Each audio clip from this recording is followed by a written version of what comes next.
Big boss అగ్ని పరీక్ష అనేది సూపర్ అనే చెప్పాలి. కొన్ని millions of common mans application పెట్టారు. దీంట్లో 15 మెంబర్స్ సెలెక్ట్ అవడం అనేది గ్రేట్. అసలు వాళ్ళు ఎంత టాలెంటెడ్ పర్సన్, ఎంత మైండ్ మెచ్యూర్ అయ్యి ఎన్ని రకాలు ఆలోచించి ఆడకపోతే టాప్ 15 లోకి రాలేరు. జడ్జెస్ కూడా ఇప్పుడు అభిజిత్ అనగా బిగ్ బాస్ 4 లో ఉన్నారు. శ్రీముఖి అనగా బిగ్ బాస్ 3లో వచ్చింది. ఇంకా నవదీప్ అయితే సీజన్ 1లో వచ్చారు.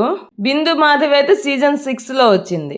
నిజంగా అగ్ని పరీక్షలు పాస్ అయ్యి లోపలికి వెళ్తే చాలా ఎక్స్పీరియన్స్ ఉన్నట్టే ఇంకా నాకు తెలిసి బిగ్ బాస్ లోకి వెళ్ళడం. దీంట్లో కొంతమంది ఇన్స్టాగ్రామ్ లో ఉన్న వాళ్ళు, కామన్ మ్యాన్స్, సీరియల్ యాక్టర్స్ వీళ్ళు సెలెక్ట్ అయినట్టు తెలుస్తుంది.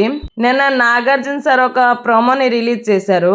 శ్రీముఖి మాట్లాడుతూ నవదీప్ వచ్చి కోపంగా లెగిసిపోయి వెళ్ళిపోయినట్టు, అజిత్ అయితే ఇది మైండ్ గేమ్, మైండ్ తో ఆడాలని చెప్పడము, బిందు మాధవి అయితే నా దగ్గర 2 మాస్క్, ఒకటి బ్లాక్ ఒకటి వైట్ అని చెప్పడము. వాళ్ళు ఆడే మాటలు బట్టే మనకు అర్థమైపోద్ది టాస్క్లు ఎంత టఫ్ ఉందో అని. 1000% దాంట్లో మనం మైండ్ అవ్వాలి. ఎందుకంటే టాస్క్లు కూడా మనం ఇంతకు ముందు బిఫోర్ ప్రీవియస్ బిగ్ బాస్ లో చూసే వచ్చాము. ఎందుకంటే ఎంత టఫ్ గా ఉంటదంటే టాస్క్లు మైండ్ పెట్టాలి, బాడీ కూడా మన కంట్రోల్లో ఉండాలి. చాలా మంచి మంచి టాస్క్లు పెడతారు బిగ్ బాస్ అయితే. ఇవన్నీ ఆడి గెలిచి సెలెక్ట్ అయిన వాళ్ళకే బిగ్ బాస్ 9 లోకి రప్పిస్తున్నారు. నిజంగా చెప్పాలంటే ఈ ఇయర్ బిగ్ బాస్ చాలా హైలైట్ అనే చెప్పాలి.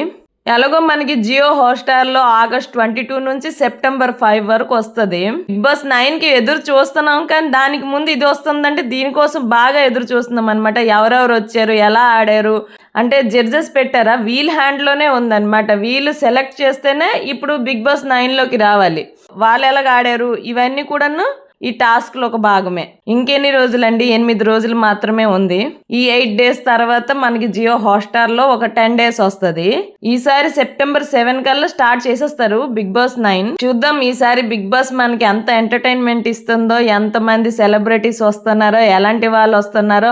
కాకపోతే ఒక మాట చెప్తాను, బిగ్ బాస్ లోకి వచ్చిన వాళ్ళు నిజంగా 100కి 100% లక్. బిగ్ బాస్ లోకి వస్తే చాలు వాళ్ళకి ఒక ఫేమ్ అనేది వచ్చేసి 1 వీక్ ఉన్నా సరే వాళ్ళకంటూ ఒక ఫేమ్ వచ్చేస్తుంది. చాలా మంది 1 వీక్ లో వెళ్ళిపోయిన వాళ్ళు ఉన్నారు, కానీ అంతకు ముందు మనకు తెలియదు వాళ్ళు ఎవరో. కానీ బిగ్ బాస్ లోకి వచ్చి వెళ్తే మట్టుగా ఖచ్చితంగా ఫలానా పర్సన్ అనేది ఐడెంటిటీ ఖచ్చితంగా అయిపోద్ది. సో ఫ్రెండ్స్, నాకు తెలిసింది మీకు నేను చెప్తాను. ఇంకో కొత్త అప్డేట్తో నేను ముందుకు వస్తాను.